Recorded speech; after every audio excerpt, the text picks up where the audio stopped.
Amis photographes, bonjour et bienvenue dans ce nouveau tuto. Allez, encore une nouvelle année qui commence avec son cortège de vœux en tout genre. Pour ce qui nous concerne, je veux parler de la photographie, il y en aurait pléthore à formuler, mais franchement, je n'ai pas envie de te saouler avec ça, alors que les vapeurs d'alcool de la fête ne se sont peut-être pas encore dissipées. J'ai donc cherché un seul vœu qui, en quelque sorte, les résumerait tous. Et ce vœu, le voici. Fixe-toi des objectifs. Je sais, dit comme ça, c'est un peu abstrait et ça ressemble fort à une affaire d'intello. Pourtant, pense à ceci. Sans but à atteindre, tu es condamné à des errements photographiques qui ne te mèneront nulle part. Alors, pour booster ta pratique, se fixer quelques objectifs, simples et réalistes, qui t'aideront à sortir de ta zone de confort et à devenir plus curieux, plus inventif, plus inspiré et créatif, est en définitive une excellente option. Oui, mais quels objectifs, comment les choisir et comment être sûr de les atteindre? Voici comment faire. La première chose, c'est de comprendre ce qu'est un objectif. Un objectif est quelque chose que l'on cherche à atteindre. Dit comme ça paraît évident. Mais la conséquence de cela, c'est que pour être sûr que l'objectif est atteint, il doit être raisonnablement atteignable, même s'il constitue un défi le plus précis possible pour se concentrer sur cet objectif, et doit pouvoir être évalué pour vérifier justement s'il est atteint. Autre chose, un objectif n'est pas quelque chose que l'on doit atteindre en soi, pour lui-même.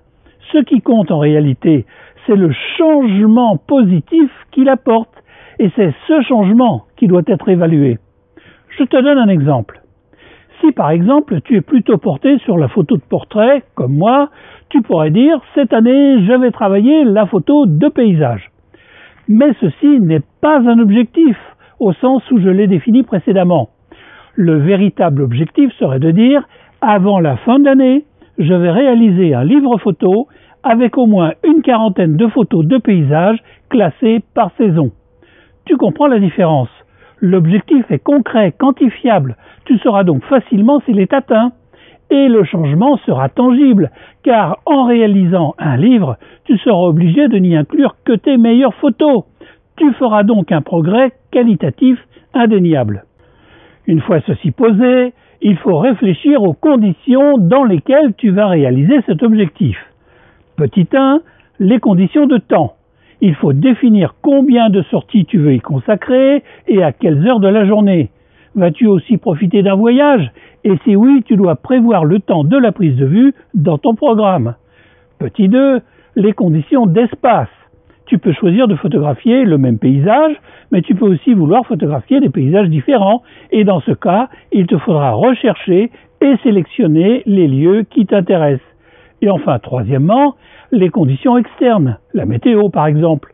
Prendre des photos en plein soleil, sous la pluie ou juste après un orage, ce qui, je ne t'apprends rien, procure de très belles lumières.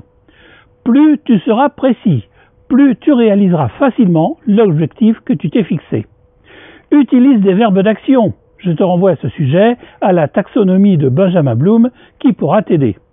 Enfin, tu peux te fixer plusieurs objectifs, mais pas trop, afin d'être sûr de les réaliser. Dans l'exemple précédent, j'ai parlé de photos de paysage, qui est un objectif à long terme sur une année. Tu peux parallèlement te fixer quelques objectifs à court terme, répartis sur l'année, pour ne te concentrer que sur un seul à la fois, hormis les photos de paysage dans notre exemple. Ces objectifs à court terme peuvent te permettre par exemple de te perfectionner dans un domaine que tu maîtrises déjà.